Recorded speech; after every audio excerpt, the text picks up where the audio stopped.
It was the day I realized I had been living a lie all along, and it took a lawyer to show me the truth. My name is Rachel Carter. I'm 30 years old, and for most of my life, I was known as the dumb daughter in my family. My parents, my so-called family, never let me forget it. Every little mistake I made was magnified. Every achievement I had was shrugged off. I remember the countless times my mom would laugh at my dreams, dismissing my goals as if they were just silly fantasies. My dad, always too busy with work, would barely acknowledge my efforts, never offering a word of encouragement. They didn't believe in me. They didn't see me as capable. I was just the person they could make fun of when the family gathered around the dinner table. "What do you even do with your life, Rachel?" My father's voice echoed in my head. It wasn't a question. It was an accusation. But I had learned to ignore the sting, to pretend it didn't matter.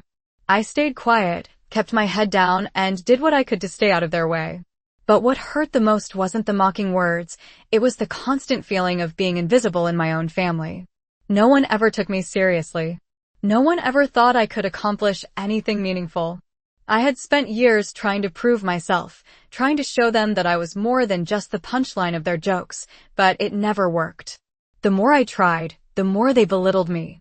And then, everything changed. It was a regular Thursday when I got a call from a lawyer I had never heard of before. His name was Mr. Thompson, and he said he had some important documents to deliver to me. I was confused, but I agreed to meet him. I never expected that meeting to change my life. The lawyer handed me a check that would finally shut my parents up. I stared at the amount, not believing my eyes. It was from a trust fund that I never knew existed, one that had been set up for me by my late grandfather. All those years of feeling like I was nothing, like I had no value, suddenly seemed irrelevant. That check was my moment of validation. It wasn't just money. It was proof that I wasn't the failure they thought I was. It was the turning point, the moment I realized that maybe, just maybe, I had been worth something all along. And I knew then that I had to show my parents that I was done being their joke. I could hardly believe my eyes as I stared at the check, feeling the weight of it in my hands. It wasn't just a sum of money, it was validation. For so long, I had been ignored, dismissed, and mocked by my own family. My parents never thought I could achieve anything, never thought I was worth anything, and I had always tried to prove them wrong. But no matter how hard I tried, it was never enough. They still saw me as the failure, the dumb daughter who would never amount to much. But this check was different. This check was proof that I wasn't worthless. It came from my grandfather's trust fund, something I had never known existed. My parents, especially my dad, had always kept their financial affairs to themselves, and here was this moment, this check, handed to me by a lawyer, one that suddenly changed everything. I had spent my life questioning my worth, wondering if I would ever be able to prove myself. But in that moment, holding that check, it was clear that my worth had always been there. I wasn't the fool they thought I was. I had something they never knew about, something that made me feel powerful. I couldn't stop staring at the numbers, as if they could somehow confirm that I had been right all along. I wasn't just some afterthought in my family. I wasn't invisible anymore. It felt like a weight had been lifted off my shoulders. For the first time in my life, I could breathe. I could see the world for what it truly was, and for the first time, I didn't feel like I was the one who was small. The next step was clear. I had to confront my parents. No more hiding in the shadows. No more being the butt of their jokes. It was time to take my place in this family. I had waited long enough. Now, it was my turn. I sat in the living room, the check still clutched tightly in my hand. The silence felt heavier now, more oppressive. I knew that my parents would be shocked, but I had no idea how far that shock would go. They had always treated me like I didn't matter, like I was invisible in this family. They saw my failures and used them against me, but now I was ready to turn the tables. I had kept quiet for too long, trying to play the role of the dutiful daughter, the one who just smiled through it all. But this check was the catalyst. I wasn't the same person anymore. I was done hiding. The truth was finally out, and it was time to face them. I waited for them to come home, my heart pounding in my chest. Every minute felt like an hour. When the door opened, I could see their faces drop as they saw me sitting there, the lawyer's letter beside me. They could sense something had changed, but they had no idea just how much. My dad walked in first, his usual confident stride faltering slightly when he saw the look on my face. My mother followed him, her eyes starting nervously from me to the letter. They both stopped in their tracks, unsure of what to do or say. I had never seen them like this before. For years, I had been the one on the defensive, the one who had to swallow their words and endure the ridicule. Now, the tables had turned. "What is this?" my dad asked, his voice lacking its usual authority. He was trying to keep his composure, but I could hear the tremor beneath it. I took a deep breath and pushed the check toward him, watching as his eyes widened when he saw the amount. His face turned pale, and I could see the realization settling in. This isn't possible," he muttered, more to himself than to me. I stood up slowly, letting the silence hang in the air between us. "It's real, Dad," I said, my voice steady. "I'm not the dumb daughter anymore.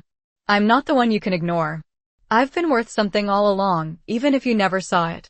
They looked at each other, not knowing how to respond. The shift in power was too sudden, too overwhelming for them to handle. But I wasn't going to wait for them to find the words. I had already said everything I needed to say. And now, it was my turn to walk away. My heart was racing, but I felt lighter than I had in years. For the first time, I wasn't afraid of them. I wasn't afraid of their judgment. I was finally free. I could feel the weight of the silence in the house as I walked away from my parents. The check, the letter, the shock on their faces, it all felt surreal. For years, I had lived in the shadow of their expectations, constantly striving to prove myself, only to be dismissed time and time again. But now, things were different. I wasn't going to let them control the narrative any longer. I had my own story to tell, and it was time for them to listen. I spent the next few days thinking about everything that had led up to this moment. All the small moments when I had been overlooked, when my achievements were shrugged off. Every time I had to sit at the dinner table and pretend that their casual remarks didn't hurt. It wasn't just about the money. It was about the years of feeling like I didn't matter, like I was invisible in my own family. I was done with that. I had to make them see me for who I was, not who they thought I was. I knew it wouldn't be easy, but I was ready for the challenge. I started to make plans. I had never wanted to be a part of their world, the world where everything was measured in dollars and status. But now I realized I didn't have to be. I didn't need their approval to succeed. I was going to do this on my own. I began looking into the trust fund, the one that had been set up for me all those years ago. I researched every detail, finding out just how much my grandfather had left for me and how my parents had kept it from me. It was a bitter pill to swallow, but I was determined to make it work for me. I wasn't going to let them keep controlling my life. I wanted something more than the small life they had planned for me. I wanted independence. I wanted to show them that I was capable of making my own choices, that I could stand on my own 2 feet without needing them to validate my every move. I made calls, set up meetings, and started to take the steps toward building the life I had always dreamed of. It wasn't going to happen overnight, but I was finally on my way. And this time, I wasn't going to let anyone stand in my way. I spent the next few weeks in a haze of planning and self-discovery. Everything I had been told to believe about myself felt like a lie now. My parents had painted me as the screw-up, the daughter who would never make anything of herself, but I knew that wasn't who I was anymore. The check had opened my eyes to a whole new world of possibilities, and with every passing day, I became more determined to take control of my life. I kept thinking about the way my father had looked at me when he first saw the check. His face, pale with disbelief, said everything I needed to know. They had thought they could keep me in the dark forever, that I would always be the one to bow to their opinions, to their version of what I should be. But that had all changed. I knew my next move had to be strategic. I wasn't going to throw this opportunity away. This wasn't just about the money, it was about showing them that I was capable of standing on my own, of being someone they could never take for granted again. I went through the trust fund papers again, reading every single word, absorbing the details of my inheritance. It was mine. It had always been mine. It was a bitter realization, knowing that my parents had kept this secret from me, but it was also empowering. They had underestimated me for too long. I knew I needed to let them see who I had become. It was time to confront them again, but this time it wouldn't be about explaining myself or begging for their approval. I didn't need them to see me. I just needed them to know that I no longer cared whether they did. I walked into their house a few days later, feeling the familiar sting of their dismissive glances, but I wasn't fazed. I was done being the person they could control with a few hurtful words. I sat down at the dinner table, and when they asked how I had been doing, I handed them something that would make them understand. A letter. A simple letter. It wasn't just a letter, though. It was a declaration. It told them that I was done. I didn't need their approval anymore. I didn't need their validation. I had built something for myself now, and it was more than they could ever take away from me. I could feel the tension in the room as I watched my parents read the letter I had handed them. Their eyes darted over the words, but neither of them said a thing. I wasn't sure what I had expected them to say, but it was clear that this time, things were different. They couldn't simply dismiss me, not this time. I had set everything into motion, and now I was standing on my own. I didn't need their validation, their approval, or their opinions to define me. I had already crossed the line, taking control of my own life, and nothing could take that away. I could see the disbelief in their faces, the shock of realizing that I wasn't the same daughter who had spent her life begging for scraps of affection. The power had shifted, and I wasn't the one who felt uncomfortable anymore. "So this is what you've been up to," my dad said after a long silence. His voice wasn't angry, just cold, as if he was trying to process what had just happened. I didn't answer. I didn't need to. The silence between us spoke louder than any words could. For the first time, I wasn't sitting there waiting for their approval. For the first time, I was at peace with myself. "Rachel," my mother finally spoke, her voice trembling slightly. "You've always been so stubborn. We just wanted what was best for you." I couldn't help but laugh, a quiet, almost bitter sound. "Best for me? You wanted what was best for you, not for me," I said. "You kept me in the dark, controlled my life, and now you're surprised that I've taken control of my own destiny?" The words stung, but they felt right. They were the truth. I had spent my entire life being the person they wanted me to be, and I had been so afraid of disappointing them.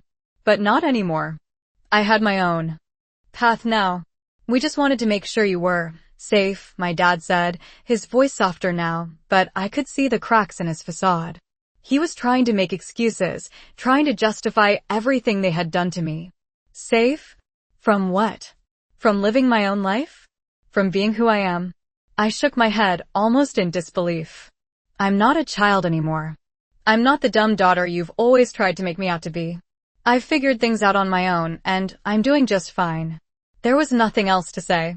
I had said everything that needed to be said. My parents sat in silence, and I realized in that moment that I no longer needed their approval. I had already proven what I needed to prove, to them and to myself. I had never felt more free in my life. It was as if a heavy weight had been lifted off my chest, and for the first time, I could breathe without the constant pressure of my parents' expectations hanging over me. I had taken control, and the world felt entirely different now. I didn't have to explain myself to anyone. I didn't have to live up to anyone else's standards. As I sat alone in my apartment, I realized how much time I had wasted trying to please them, trying to fit into a mold they had created for me. But now I was free to make my own decisions, to carve my own path. I remembered how I had always been the one to hide my true feelings, the one who swallowed the hurt and kept quiet, hoping things would get better. But now I was no longer that person.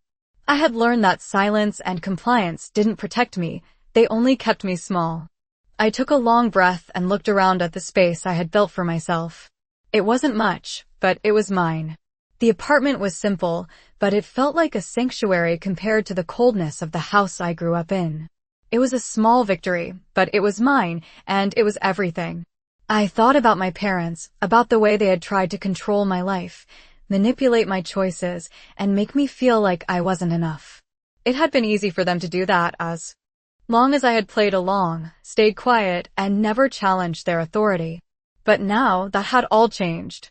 The check from the trust fund had been the first step, the realization that I was capable of standing on my own, that I didn't need them to define my worth.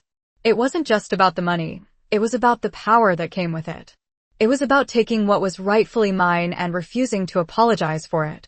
My phone buzzed, and I glanced at the screen. It was a message from my mom.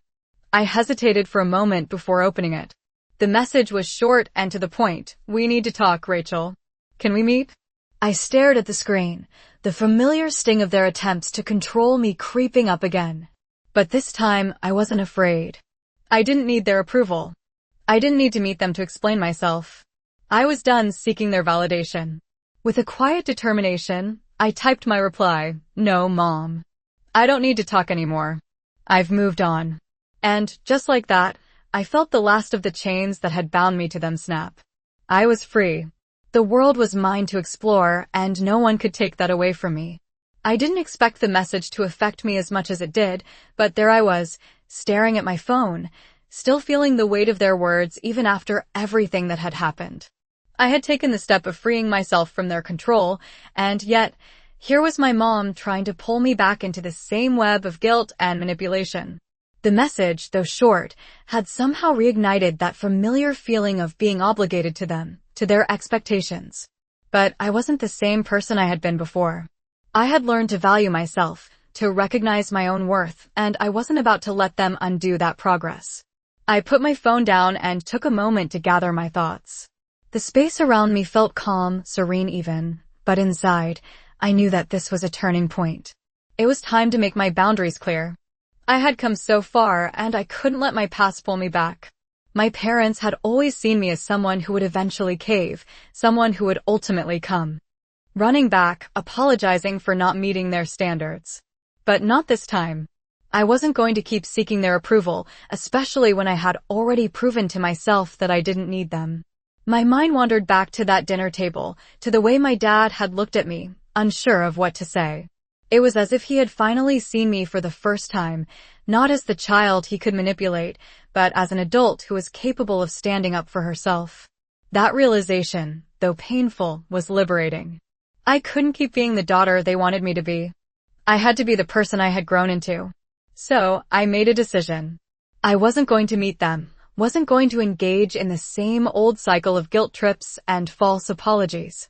I sent a message back to my mom, simply saying, "I'm moving forward with my life. I hope you can respect that." I didn't expect an immediate change, but I knew that I was doing what I had to do for myself. In that moment, I felt lighter than I had in years. I had taken control, and no one could take that away from me. It was time to live my life on my own terms, and I wasn't going to let anything or anyone stop me. I didn't hear from my parents for a few days after I sent that message. The silence was almost suffocating, but strangely, I didn't mind. I had spent my entire life trying to meet their expectations, trying to win their approval, and now, for the first time, I felt like I was finally breathing. I had taken control of my life, and it was mine to shape. But as the days passed, a small part of me couldn't help but wonder if they would ever accept this new version of me. Would they see me for who I was now, or would they always see the daughter who had failed to live up to their expectations? I was still unsure about how I felt about the situation. A part of me felt guilty for walking away, for choosing myself over them, but another part of me felt liberated. I knew I had made the right choice. I couldn't keep living my life to please them. I had to start living for me. It was a strange kind of peace that I hadn't felt in years. I stopped waiting for their phone calls, stopped checking my phone for messages from them. I realized that I didn't need their approval anymore. I was doing just fine on my own. It wasn't about proving anything to them anymore. It was about proving to myself that I could stand on my own 2 feet, that I could live my life without their constant criticism hanging over me. I spent more time focusing on my career and on the things that made me happy. I worked hard, and for the first time in my life, I felt truly fulfilled. Slowly but surely, I started to rebuild my sense of self. I wasn't the person I had once been, the person who lived in the shadows of my parents' expectations. I had shed that skin, and I was becoming someone stronger, someone who no longer needed anyone's permission to live her life. Then one day, my dad called. I hadn't heard from him in weeks, and hearing his voice on the other end of the line made my heart race. I had no idea what he was going to say, but I wasn't scared anymore. I didn't need to be. "Rachel," he said, his voice softer than I remembered, "we need to talk." I took a deep breath and prepared myself for whatever was coming next. This was the moment I had been waiting for, the moment when I would finally be able to face them on my terms. The call from my dad felt like a quiet bomb dropping in my lap. My heart raced as I picked up the phone, the weight of the moment pressing down on me. I had imagined this conversation in my head 1,000 times, but now that it was happening, I wasn't sure what to expect. "Rachel," he said, his voice unsteady, "we need to talk." I sat still for a moment, gathering my thoughts. I had prepared for this day, knowing that my parents might finally realize I wasn't going to play by their rules anymore. But hearing his voice again, it stirred something inside me. I wasn't scared. I wasn't even angry anymore. I was just ready. "I'm listening," I said, trying to keep my tone calm. "I know we haven't been on the same page for a while," he began, his words slow, careful. "And I know I haven't been the best father. I should have seen the way I treated you, the way we treated you. I was wrong, Rachel."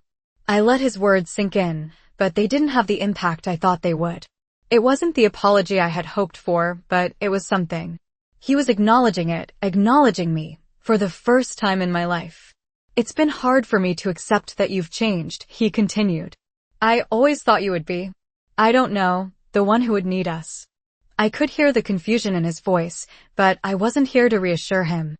"I don't need you the way I used to, Dad," I replied, my voice steady. "I've learned to take care of myself. I've learned that I'm capable of so much more than you ever thought." There was a long pause on the other end of the line, and for a moment, I wondered if he even knew what to say next. I didn't want him to apologize. I didn't want him to beg me to come back. What I wanted, what I had always wanted, was for him to see me, truly see me. "I know you don't need us anymore," he said quietly, as if the words were hard to admit. "But Rachel, we're still your family." I closed my eyes, letting the words wash over me. It wasn't perfect, but it was real. "I know," I said softly. "But I don't need to live under your expectations anymore. I've found my own way, Dad. And I'm proud of it." The conversation ended not with finality, but with something that felt like the beginning of understanding. I wasn't sure what came next for us, but I knew one thing. I wasn't the person I had been before. And I wasn't going back. I woke up the next morning with a new sense of clarity.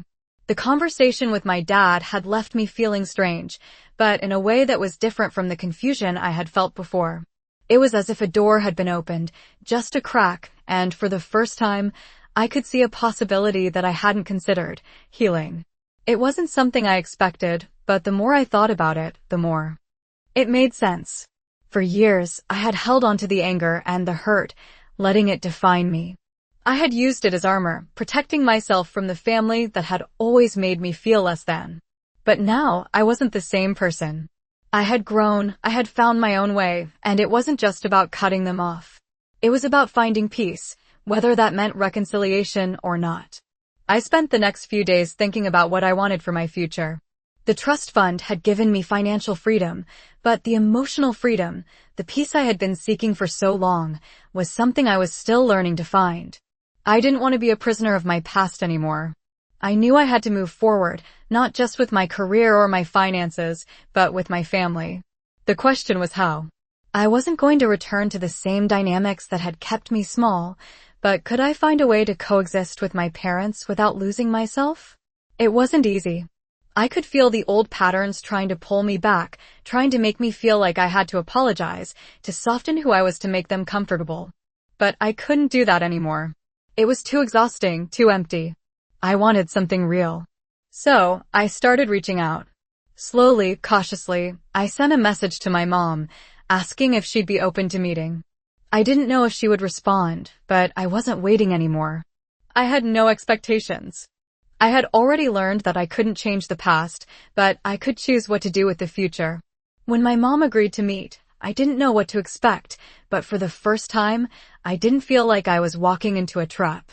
I was walking into the unknown, and that felt like freedom. When I walked into the cafe where I had arranged to meet my mom, I felt a strange mix of anticipation and calm. Sat down at the table, I saw her walking towards me, her face unreadable, but her eyes softening as she got closer. She hesitated for a moment, then sat down across from me. Neither of us spoke for a while. I could tell she was unsure of how to start, just like I was. It was as if we were both measuring the space between us, trying to figure out how to bridge the gap that had always existed, but had only grown wider over time. Finally, she broke the silence. "I don't know how to fix things, Rachel," she said, her voice quiet but sincere. "I don't know how to undo what's been done." I looked at her, feeling the weight of those words. I wasn't looking for an apology. I wasn't asking for her to take back the past. What I needed was to know that she saw me, that she understood why I had to walk away.